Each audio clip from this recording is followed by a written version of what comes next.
Mesdames et messieurs, bonjour et merci de votre fidélité à ONU Magazine.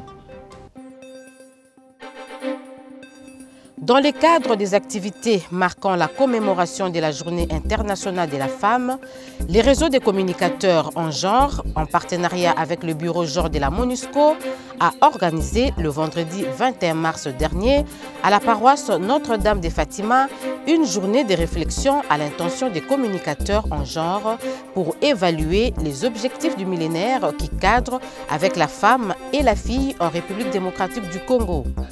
À travers ces forums, les organisateurs ont donné l'occasion aux communicateurs de la spécialité de débattre la question relative aux obstacles rencontrés et aux réalisations atteintes par la République démocratique du Congo dans la promotion de l'égalité du genre pour les femmes et les filles grâce à 3 exposés retenus pour la circonstance.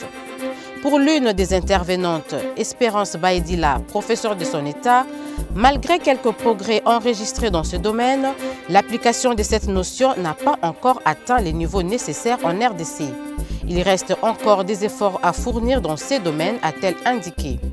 Comme proposition, elle a demandé aux participants une implication responsable de chacun dans son domaine d'activité en faveur d'une promotion réelle des femmes et des filles congolaises, aussi bien qualitativement que quantitativement, et c'est là dans tous les secteurs de la vie nationale pour faire de l'égalité du genre et de l'autonomisation des femmes et des filles congolaises une réalité en République démocratique du Congo à l'approche de l'échéance des objectifs du millénaire pour le développement.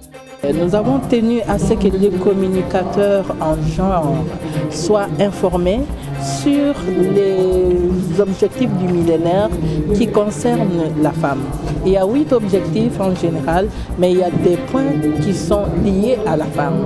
Alors nous avons appelé des experts pour qu'ils viennent nous dire qu'est-ce qui a été fait par la République démocratique du Congo par rapport à l'égalité des sexes, par rapport à la mortalité maternelle et infantile et par rapport à toutes les réalisations et à tous les défis en ce qui concerne les domaines du genre, en ce qui concerne la femme.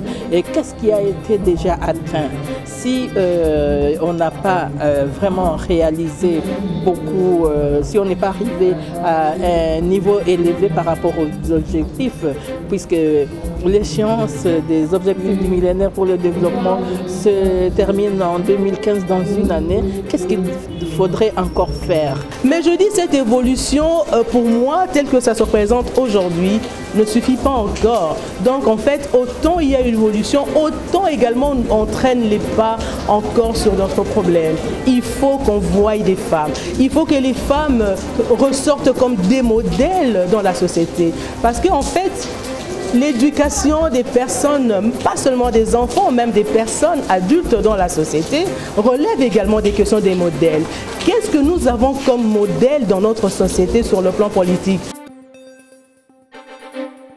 Arrivée à Goma le mardi 18 mars dernier, Mary Robinson, l'envoyé spécial du secrétaire général pour la région des Grands Lacs, a eu un entretien à l'aéroport avec le gouverneur de la province du Nord Kivu, en présence du représentant spécial du secrétaire général de l'ONU, Martin Kobler, de son adjoint chargé des opérations de l'Est, Abdallah Wafi, et d'autres officiels de la MONUSCO.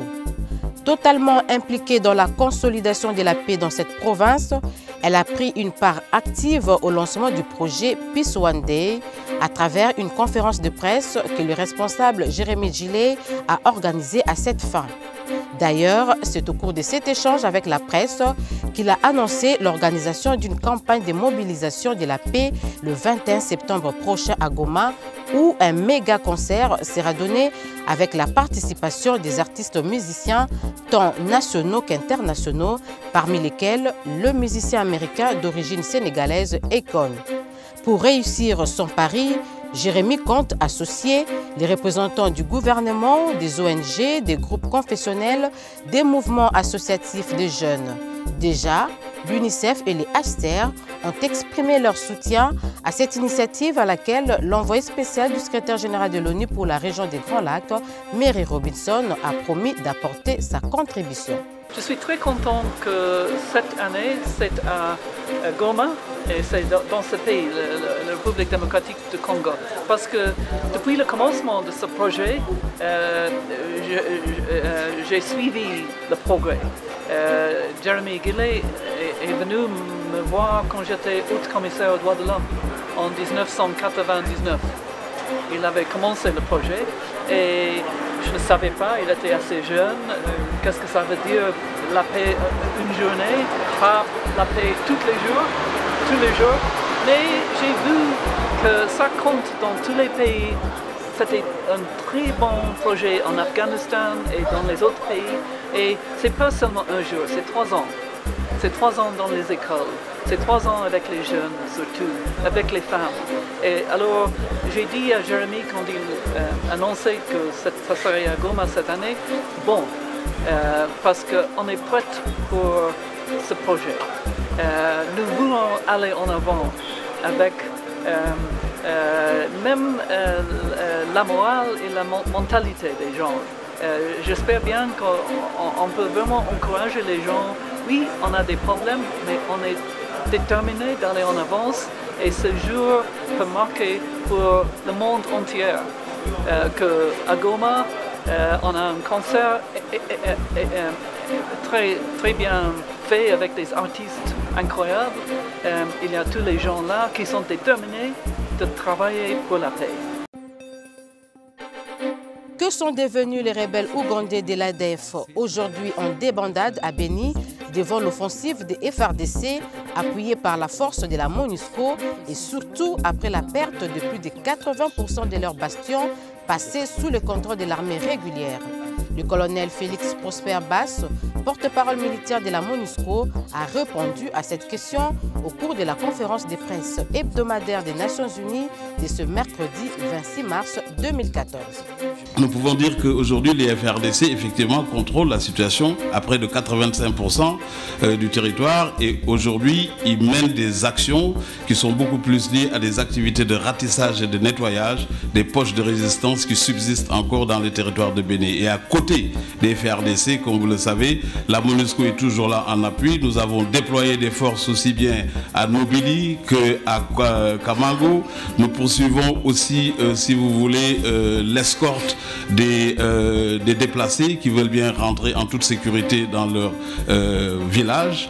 Et nous poursuivons nos activités communes avec les FARDC pour sécuriser au mieux les populations. Évidemment, sous cette pression militaire, les FARDC sont les ADF sont totalement en débandade et ils poussent un peu vers le nord pour aller vers la province orientale, mais des dispositions idoines ont été prises à cet effet, aussi bien par la force de la MONUSCO que par les FARDC pour justement contrer toute possibilité d'infiltration en province orientale qui pourrait nous mener probablement vers des alliances contre nature au sud du territoire du Roumo. Donc de manière très générale, les éléments de la MONUSCO de l'Ituri aussi mènent des patrouilles jusqu'à Eringeti, ça veut dire dans la province du Nord Kivu. Donc tout ceci mis en synergie nous permet aujourd'hui d'être assez satisfaits des résultats qui ont été engagés pour le bien des populations civiles que nous sommes censés protéger. Le focus d'aujourd'hui nous emmène dans la province du Nord Kivu, plus précisément dans le territoire de Nyiragongo où, avec l'appui de la MONUSCO, les autorités locales envisagent d'organiser une cérémonie de réconciliation pour rétablir l'harmonie entre différentes communautés de ces territoires divisés depuis la rébellion du M23. Reportage. Territoire de Nyiragongo au Nord Kivu, un des espaces occupés des sinistres mémoires par des rebelles. Aujourd'hui, tout est rentré dans l'ordre, mais la funeste occupation a laissé des traces. Pour rappel, les rebelles ont localement bénéficié des complicités et même de quelques soutiens. Après leur débâcle, des tensions sont apparues. Si on n'y fait pas attention, elles risquent d'hypothéquer la reconstruction du territoire. Il faudrait qu'on pense à une certaine réconciliation et à une certaine tolérance. Parce qu'il y a eu beaucoup de conflits, les conflits fonciers, les conflits dus également à la guerre. Et aujourd'hui, il y a eu la haine. Alors pour se débarrasser de cette haine-là, il faudrait qu'on mette la population ensemble pour leur dire que fini avec la guerre, Nous devons rejeter les anciennes plaies que nous avions connues pour aller vers la réconciliation. La MONUSCO est engagée sans faille aux côtés des FARDC pour l'éradication totale des groupes rebelles. Elle a appuyé l'organisation d'ateliers à travers toute la province pour aider à la restauration de l'autorité de l'État et à l'instauration d'un dialogue entre les communautés. Mais au niveau local, ces acquis doivent être maintenus et consolidés.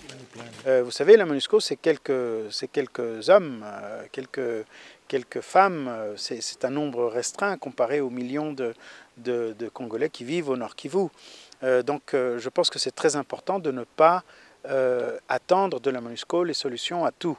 Ce que nous pouvons faire, ce que nous faisons, c'est de nous maintenir alertes, de maintenir nos activités de suivi, de détection de ces problèmes et de les signaler aux autorités qui, elles, par la suite, devront prendre action. Localement, la MONUSCO s'est aussi engagée à soutenir les efforts et initiatives tendant à consolider la paix et la cohésion entre les communautés du Nord Kivu. Ce que la MONUSCO peut faire, c'est de renforcer les capacités de l'administration territoriale à gérer les affaires du territoire. Je pense que c'est quelque chose qui est concret, qui est utile, qui est direct et qui est d'application immédiate.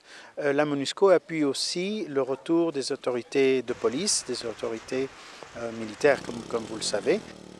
Nous avons intérêt à cohabiter, à rester ensemble, à échanger pour que le territoire décolle. C'est ça l'essentiel. Il faudrait que tout le monde se mette ensemble, qu'on travaille la main dans la main pour l'avenir du territoire. C'est par ici que nous mettons fin à cette édition de Nu Magazine. Merci de l'avoir suivi et à la prochaine.